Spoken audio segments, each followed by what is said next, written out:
Hola, bienvenidos a un podcast más de D2, el podcast de dinero digital en español.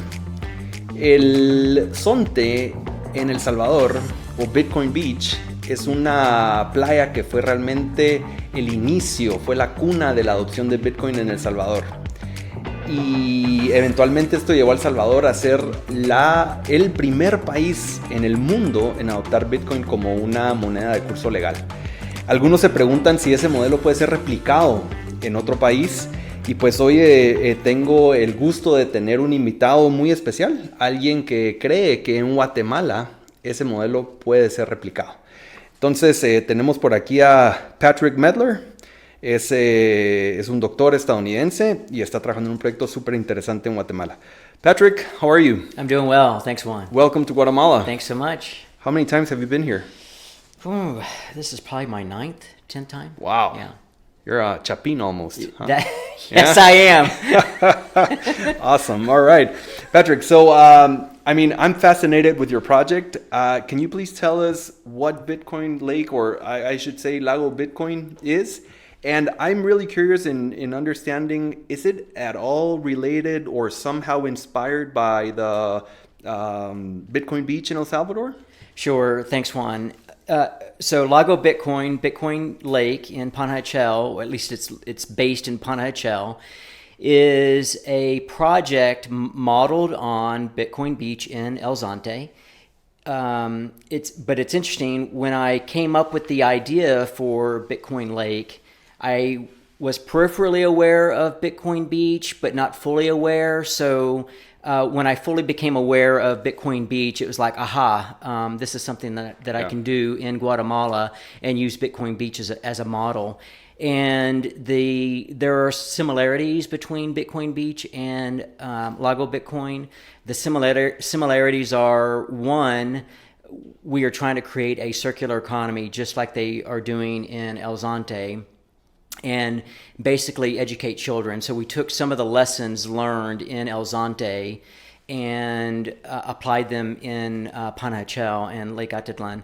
The number one lesson was that in order for us to create awareness and Bitcoin adoption, we had to teach the children first. Mm-hmm. In El Zonte, they attempted to go in and teach business owners and adults, mm-hmm. and adults generally aren't willing to adopt new technologies, right, especially something as important as money. So we use that approach, and then our goal is to create a circular economy, but we have some very unique differences that I'm sure we'll talk about as well. But yes, the short answer is El Zonte, Bitcoin Beach is kind of a model for us. Got it. And we have a great relationship with Mike Peterson and Jorge and Chimbera down there, and we actually sent one of our guys down. He just spent a week down there learning what they're doing and kind of creating loose associations, mm-hmm. For support. Yeah. Great. Would you say, or do you think that Bitcoin Beach has been instrumental in everything that happened in El Salvador after that, it becoming legal tender and all that? I mean, I'm not on the inside, but based on as close as I could get to the information, I've actually interviewed Mike Peterson for my own podcast and Chimbera as well. Based on what I can tell, what was being done in El Zonte was a stepping stone for right. El Salvador, seeing that, well, El Zonte looks pretty much like El Salvador on the whole, so if it can work here in El Zonte, we can implement it in El Salvador. So right. I think so, yeah. And I would hope, I'm not naive enough to think that the same thing would happen here in Guatemala, because I know the politics is a lot different. But if, the Lake Atitlán Basin is a really diverse area, yeah. And if we can get Bitcoin adoption throughout the lake region, I think it would bode well for all of Guatemala. Absolutely. So, yeah, it's true. The political situation is very different, but it wasn't different 5 years ago. It was pretty much the same. So all it took was someone to come in as president with a very different mindset. And, I mean, it just took off. So I think that, having this already on its way, if we get the right people in power, then it can be a great thing for the country. Absolutely. I'm a little older than you, but I think that, it's going to come down to the millennials saving the world. And Right. In fact, Alex Gladstein, who I really admire, and he's really influenced a lot of my thinking, reading his works, it was my first glimpse into the fact that, okay, I think millennials are going to actually save the planet. So, but yeah, it's going to take a young visionary who is tired of the business as usual to really make things happen. Definitely. All right, so let's talk a little bit about the project. So first of all, how did you end up in Guatemala? What made you come here, and why Atitlán? Well, I looked at a globe and I spun it, and I just. Man, you. Well, as we've talked before, I'm a Christian by faith, and I've spent a lot of time on the mission field around the world. And when I was younger, and when my children were young school age, I would travel all around the world and do these mission trips. And when they got to be older and I laid off, I started pulling back from missions work because they were getting older and I needed to be at home more. When they got older, I wanted to instill that same sort of mission and service in them. So we were at church one Sunday, this is back in 2012, and my girls at the time were in middle school, high school, and we met a family that was doing some work down here in Guatemala at Lake Atitlán, and we decided as a family we wanted to come to Panajachel and do an art camp. All of my girls and my wife are artists, and that was their contribution, and I was just the support guy. But it instilled in them a sense of duty, and we did that every year from 2012 to 2016. And as I started thinking about how I could use Bitcoin to help a community, my mind came back to Panajachel. And when was that? When did you get? Were you orange peeled or? Do you use that term at all? Yeah. I was an orange pill, but it was kind of a slow process. I think for us back in the States, for me in particular, the last election was really interesting and really nothing that I'd ever seen. I mean, I'd been into politics since I was a young boy. My dad was really into politics, so keeping up with political stuff. And the last election cycle was just really interesting, and it just made me start questioning the information that was being presented through the media. And I don't want to get on either side of the political spectrum, but something clicked in me. And then I started. My brother, actually, who's my twin, we're not identical, but he suggested I read a book called The Creature at Jekyll Island. And that just kind of opens the door to the Fed system. And then one thing led to another, and I started reading world history. I read a giant volume on world history, and I started seeing some of the same recurrent themes that I read in The Creature from Jekyll Island in this other book.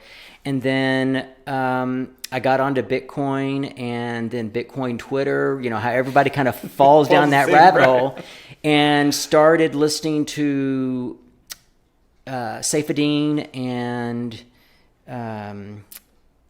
Stefan Livera, and one thing led to another, and then I started reading as much as I could, formulating my own opinions about it, and so that's how I was orange pilled. Slow process of osmosis. You're right. It's the same journey for all of us. I think we're at least very similar. Would you call yourself a Bitcoin maxi or? Yes. Yeah? Yeah, but not a toxic. In fact, some of my writings, when I first started publishing some of my writings about Bitcoin on Medium, I chose a handle on Medium that was different than my Twitter handle because I didn't want people to jump down my throat, because that's what I saw on Bitcoin Twitter. All these maximalists would just jump down people's throat with contrary opinions.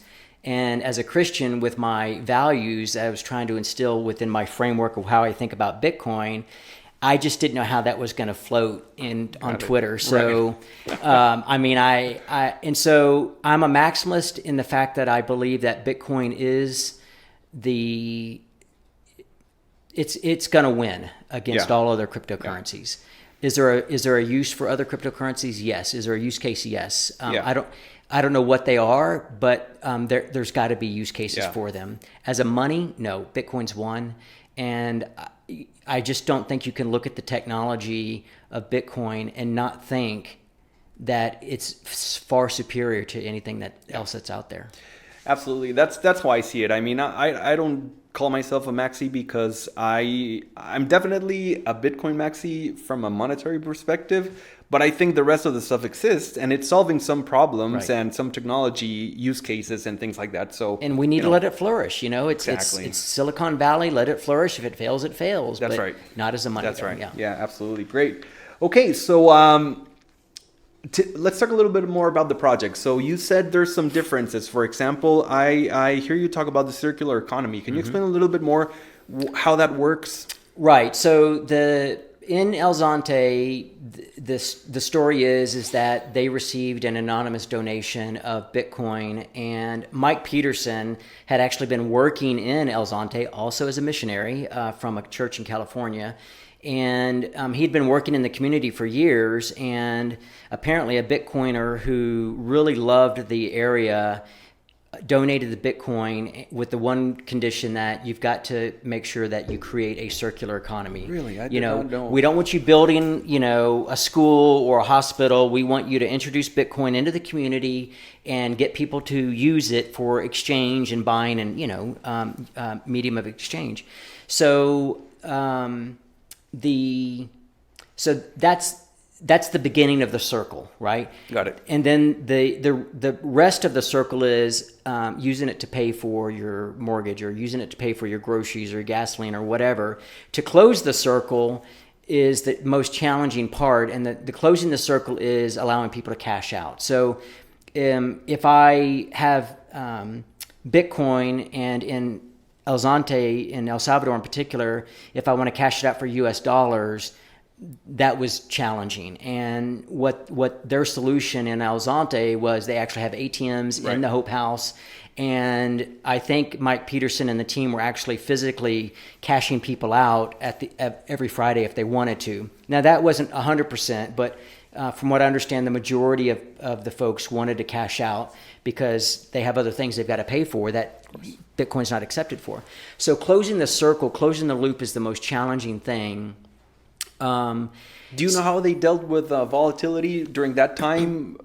I don't. I know that they first introduced Bitcoin about 2 years before the announcement. So this is going back to, I guess, about 2018. And that was when the price was $5,000. So I think that a lot of the folks that had been introduced to Bitcoin had significant wealth gains from that. So the volatility really didn't affect them that much. It's the new guys, the new onboarders that were experiencing that. But they're very clear that they were very adamant about teaching about volatility. And then they gave them the escape valve, the closed loop, come to the Hope House to exchange your Bitcoin for dollars. So that's what a circular economy is. Yeah. And then the differences with us is we don't have any outside donor. It's all bootstrapped. We've raised some money on Bitcoin on Twitter, and I've come down here on my own. I've taught the children. When I'm back home in Atlanta, I do virtual Zoom conferences to continue every week educating the kids about Bitcoin. Is that in English, or how do you? I have a translator. Okay. Yeah, my Spanish is getting better. Slowly, right? Yeah, it's getting there. Yeah, slowly. The funny thing is, my wife is Mexican American. I've been married for 33 years. Is she fluent in Spanish? Oh yeah. Oh my God. Yeah. So anyway, that's the challenges of raising kids and all that, and just not having the time to learn it. But anyway, so in El Zonte, they had the gifting of the Bitcoin up front, and the biggest difference between what we're doing in Panajachel. When I say Panajachel, we're talking about the entire lake. That's just make it easy for reference. That was one of my questions. You are taking into consideration all the towns around. Absolutely, absolutely. Got it. So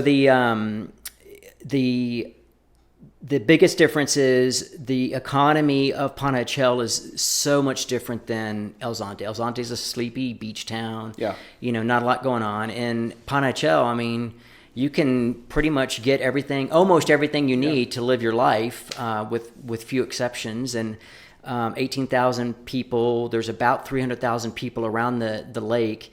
And, Santiago de Atitlán across the lake has got about 54,000 people with a more indigenous population. Yeah. And so there's a lot of differences to the populations around the lake. So that's number one, is that we kind of had a bigger piece of the pie that we had to kind of figure out. Yeah. And the other thing is that we are really focused on bringing Bitcoin mining to Panajachel and doing it in a sustainable way, and using that as a jump start or a spring jump into creating a reliable, sustainable energy grid in Panajachel, and using all of the natural resources around the lake sustainably, and hopefully at one point providing some sort of universal basic income for the citizens of the people around the lake. So in fact, on this trip to this time, we're actually firing up a miner in Panajachel. We're going to be firing up 2 miners and a node. And the goal eventually is to use biomining, use human waste and organic waste, and to flare methane and generate energy, and it's free energy. We're actually going to be immediately improving the environment, which I can talk about. I'm very passionate about that aspect to it. So that's what's kind of different. We've got a very big social environmental component to our program. So no mining going on in Zonte, at least that you're aware of? No, I know for a fact, because Mike and I have talked, and his donors are very interested in mining. And we were talking a couple of weeks ago, and I said, well, Mike, obviously there are a lot of people that can provide more expertise on mining than I can. But if you want me to kind of share my experience of what I'm doing in Panajachel, I'm happy to do it. Got it. And one of the really interesting things about what we're trying to do in Panajachel is they've got a wastewater treatment facility in Pana, and we also want to help clean the lake, and I'll get into that as well. So the problems with the wastewater treatment facility in Pana is the 300 cubic meter biodigester that's in the facility at the plant the cement is cracked. So you've got CO2 and methane that's leaking out from the solid waste.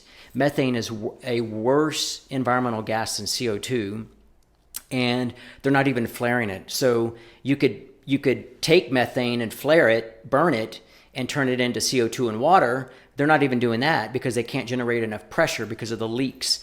So we would like to repair or fix the leaks and generate enough pressure where we can generate electricity to turn a turbine so that we can run miners. And we've done some analysis of it. I've got a friend who does biomining in Mexico. He's Venezuelan but lives in Mexico.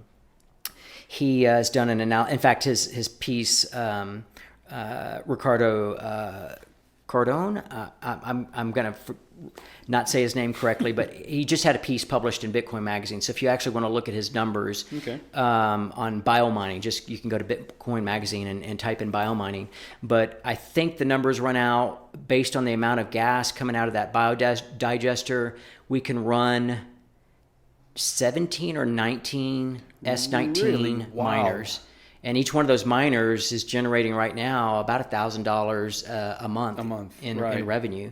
The miners that I'm bringing down are S9s. They're less efficient, obviously, but we wanted to just come down and demonstrate proof of concept. Interestingly, on my last trip here, I met an environmental scientist who lives across the lake in Santiago, and she is trying to create a biodigester at a school, but for the purpose of capturing the methane for cooking. And I told her, I said, Jessica, and she was having problems with people donating funds for it and getting support. I said, well, Jessica, if we stick a Bitcoin miner on that, you can actually pay people for their poop.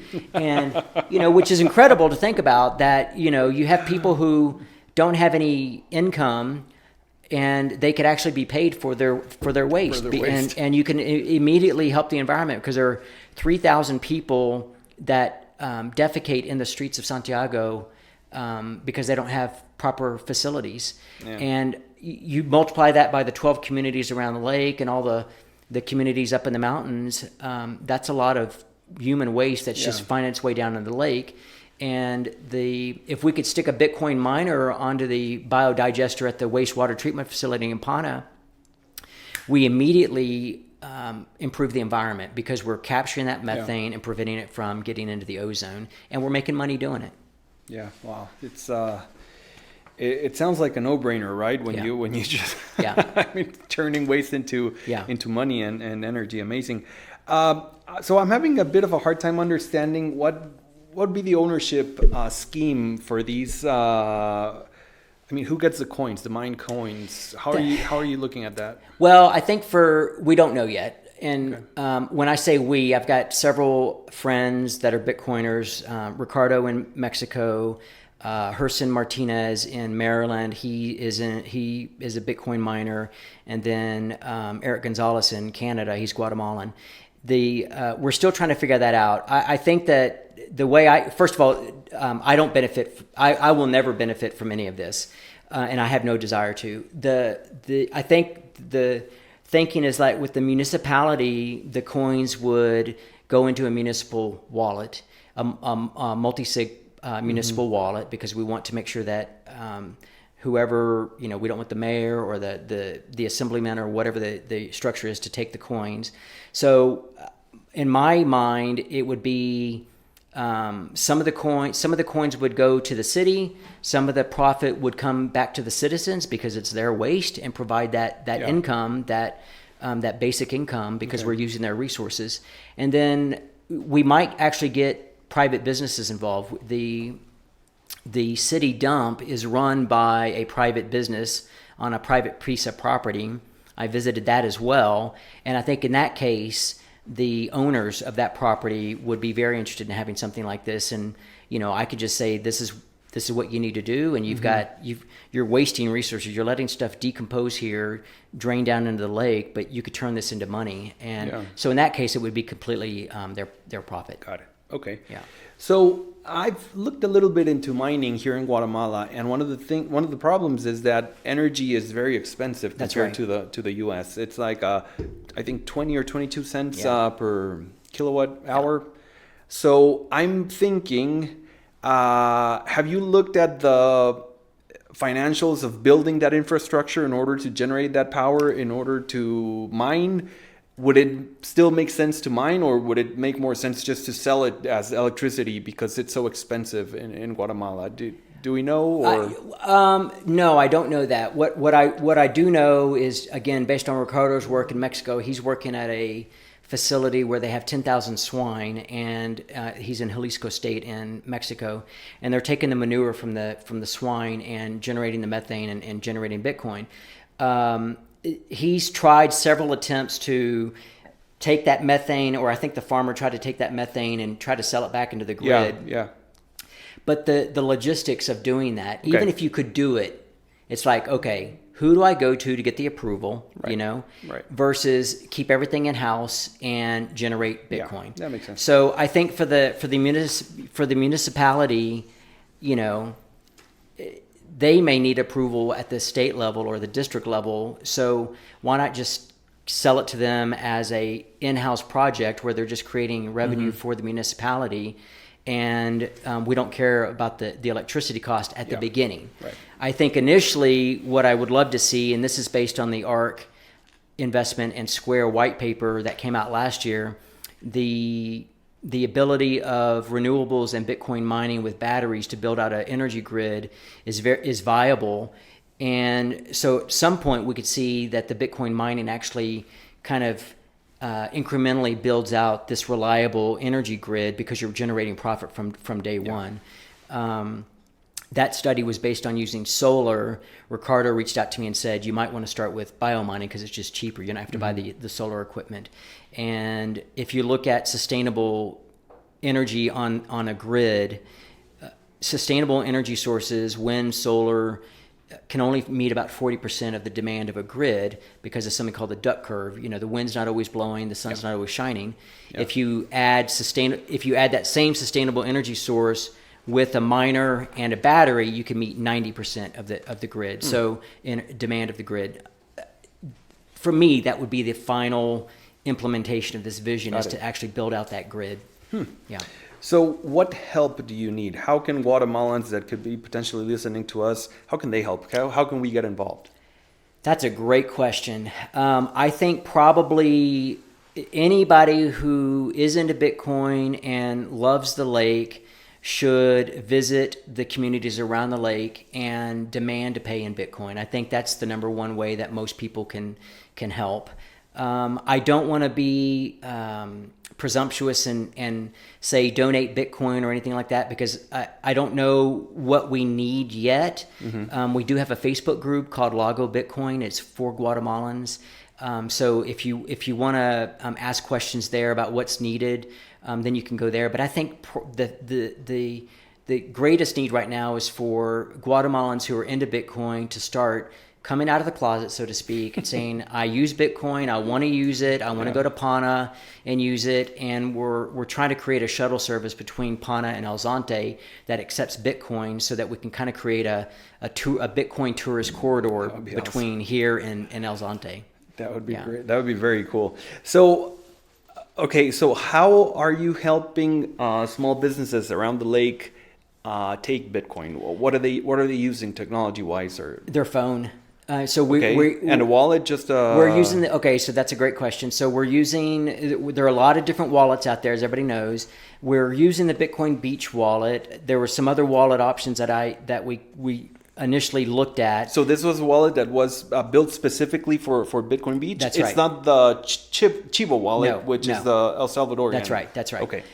Which is a terrible wallet, by the way. The Bitcoin Beach wallet was developed by Galoy Money. They're a company based in Miami. They developed the wallet.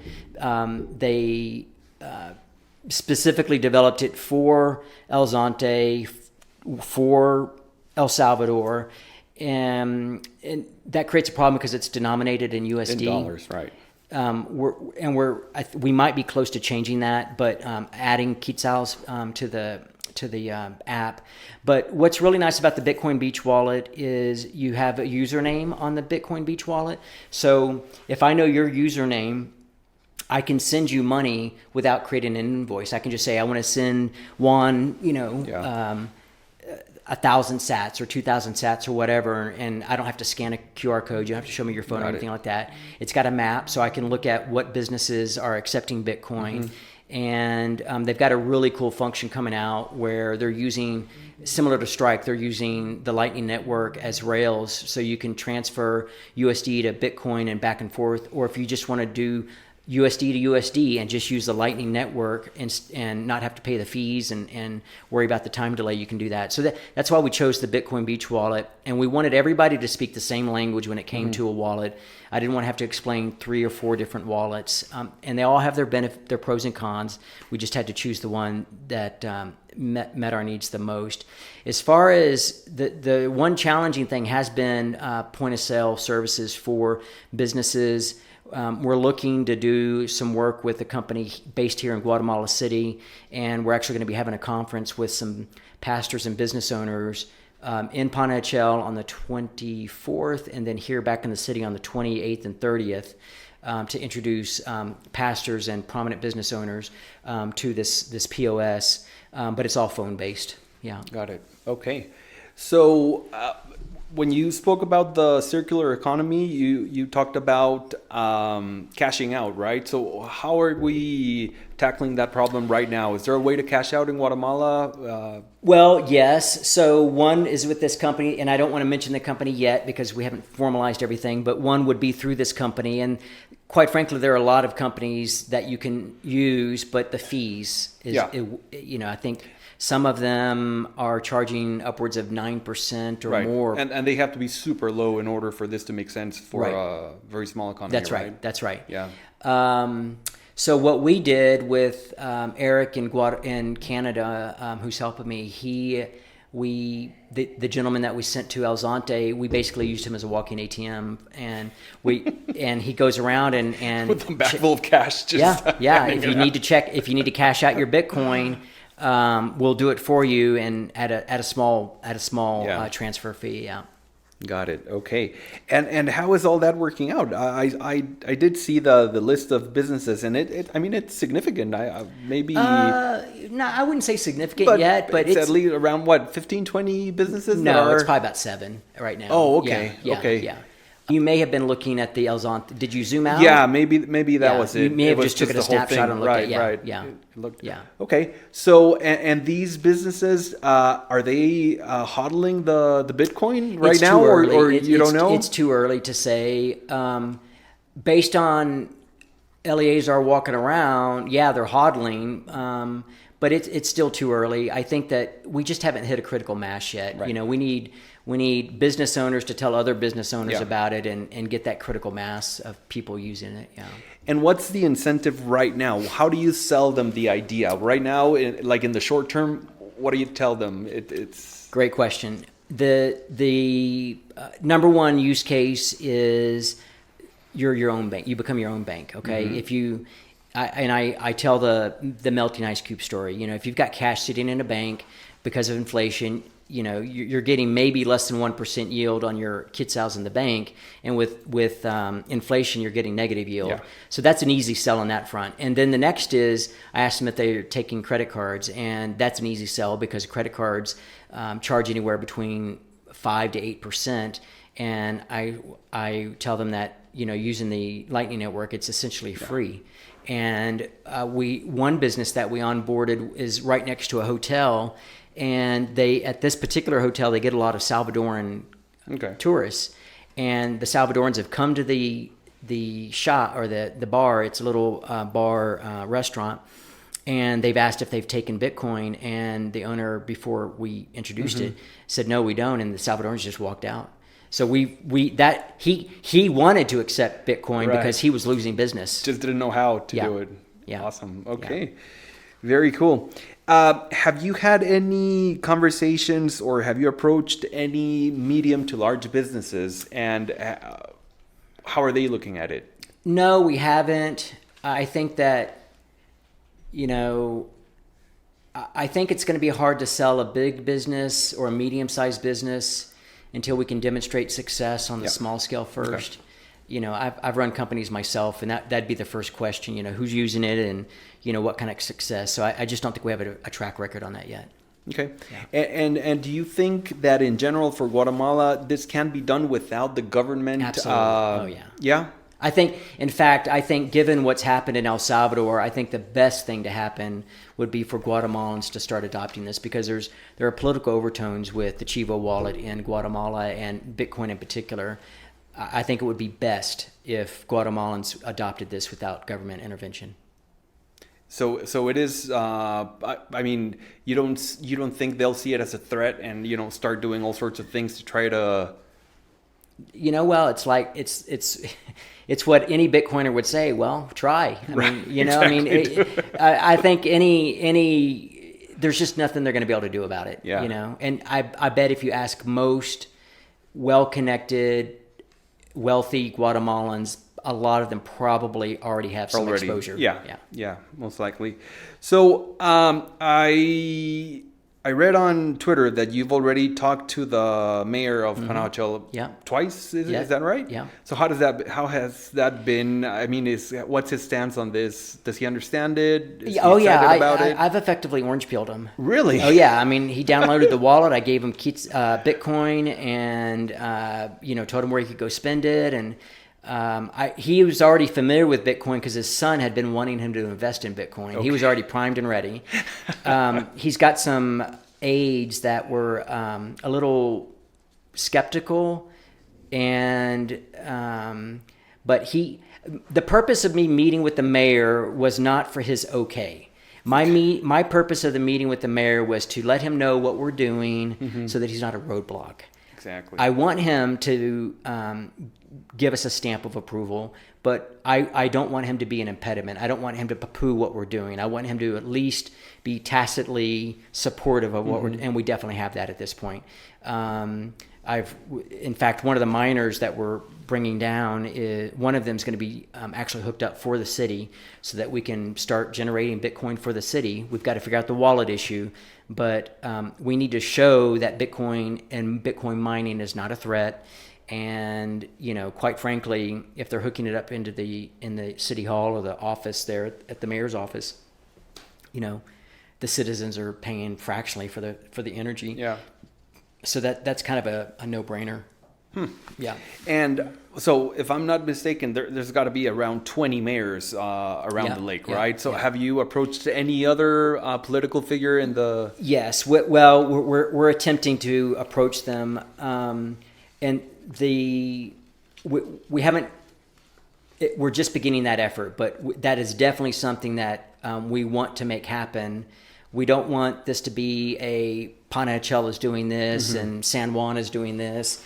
And I think that also because of my understanding of the politics and the ethnicity around the lake, there are a lot of ethnic groups around the lake, and that's created a lot of tension before. I think Bitcoin mining can actually provide that incentive for everybody to come together and say, let's fix this lake problem. And we're going to do that by incentivizing people to stop throwing their organic waste over the mountain or into the stream. Or, an interesting story. When I was in Lago de Atitlán, I went up to a coffee shop, really nice coffee shop, and looking out at the volcano, and I smelled this really pungent, putrid smell. And I asked the barista, "What is that smell?"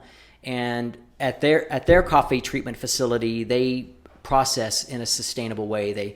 They get the coffee beans out and they take all the husks and they dry those out and compost it. The facility next to them just took all the husks of the coffee bean and just put it into a giant pile, and it was just decomposing. Right.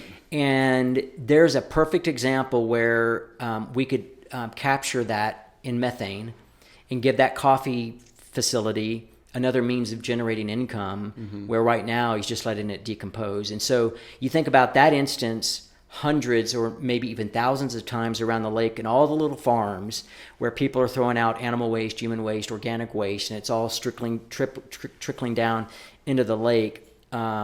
If we could turn each one of those into a profit center of Bitcoin. Now, do you know if it's feasible to do it in that fashion? At such a small scale where you can start generating power with each little...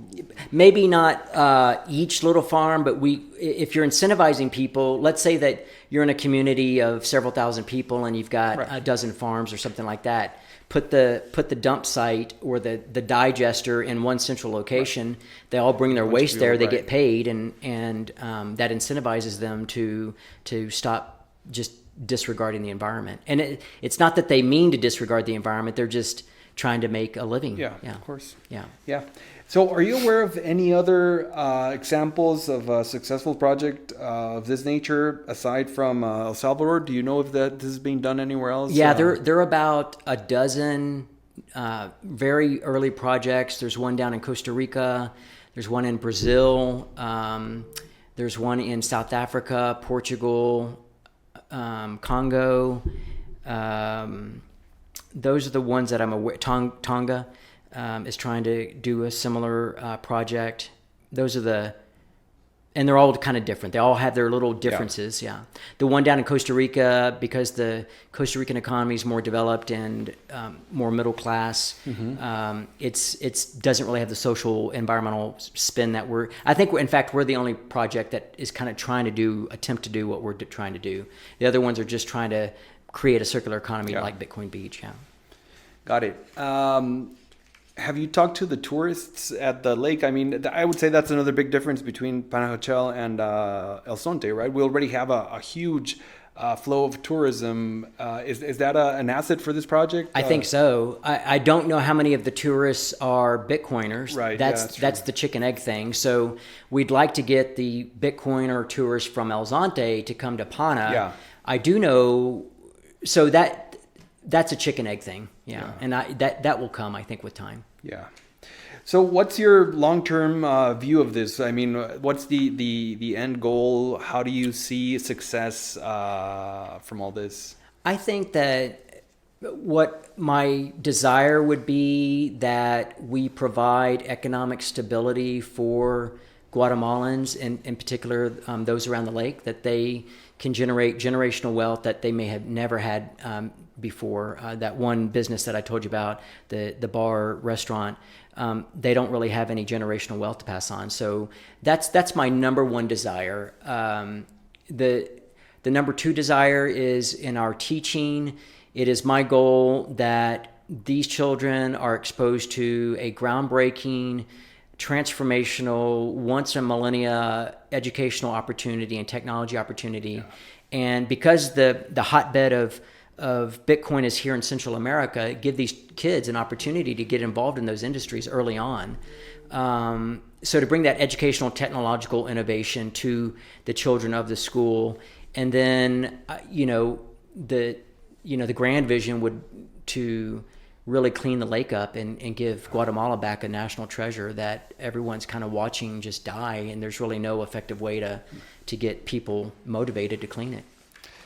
Yeah, it's pretty amazing that someone from the States is coming in and doing all that. I know sometimes being a gringo, sometimes that helps and sometimes that hurts, but I think sometimes having an outside perspective helps. And I know even within Guatemala, there's animosity between the European descendant Guatemalans and the Mayan descendant Guatemalans. So I think someone just coming in with a different perspective, with a common goal, I think is probably what's needed. Yeah, no, it's really amazing. So one last question in regards to the kids. You talk about the kids in the school. Is this a specific school that you're working with? Yeah. Are you planning on expanding this to other schools? How does that work? We'd love to. It's Centro Educativo Josue in Panajachel. Nancy Cefuentes is the headmaster or owner of the school. And the educational component and how she wants to spread it out, I'm there to teach. And we're doing a curriculum that will be translated into Spanish, and we're giving her full permission to just take that and do whatever she wants to. But yeah, I mean, I would love to see every school in Guatemala teach this curriculum. Yeah. That would be amazing. And is this kids from all ages, or are you focused on the younger ones? 12 to graduating, so 12 to 16, 12 to 18 is who's in our class. Okay. And it's remarkable. Even the younger kids really understand what's going on. I mean, it's you think talking about Bitcoin's kind of esoteric, but when you talk about scarcity and which would they rather have, the dollar, the quetzal, or the Bitcoin, they all raise their hand. Bitcoin, they knew that after the first lesson. Yeah. And do you think you're developing Bitcoiners, or are they going to go? Are they excited about NFTs and all the other things? I don't know. We definitely talk about the differences, and I'm not here to say that Bitcoin is the way. Yeah. We're here just to say that this is what we're using and this is why, and then they can choose what they want to do. But awesome. We're not admonishing them to not try other coins or anything like that. Yeah. Very cool. Patrick, thank you so much. I mean, in the name of Guatemala, I have to thank you really, because it's something you're really amazing that you're doing. I mean, the lake it's one of our treasures. I think every Guatemalan loves the lake, and seeing someone really working hard for a better future for the lake, it's pretty amazing. So thank you so much. Oh, my pleasure. Yeah. If anyone wants to get involved, what do you recommend? Where can they go? Where can they look you up, or the project? Well, I would suggest, first of all, Lago Bitcoin Facebook group, and anybody can reach me on Twitter at Lake Bitcoin. It's not Bitcoin Lake, it's Lake Bitcoin on Twitter. And anybody can email me, Melder, PMELDER @mac.com. I don't mind emails, and that's great, yeah. There's a lot of Guatemalans, I think, that like to help, with their hands, with their feet. Is there any room for people coming over to the lake and participating in some way? Absolutely, because one of the other components that we have to this is the children are earning Bitcoin for service projects. So we want them to physically clean up the lake. They've planted, I can't remember the name of the plant, but they've planted tule around the lake. They've picked up plastic bottles. I picked up plastic bottles with them. So there are service projects like that. And so right now, if they want to do that, and if they want to bring their children to be involved in a project like that, they could definitely do that. Yeah. Awesome. Okay. Well, I wish you the best. Good luck with that, and hope to see you soon back here. Maybe we can have another conversation next time you're here. That'd be great. My pleasure. All right. Thanks so much. Okay. Thank you so much.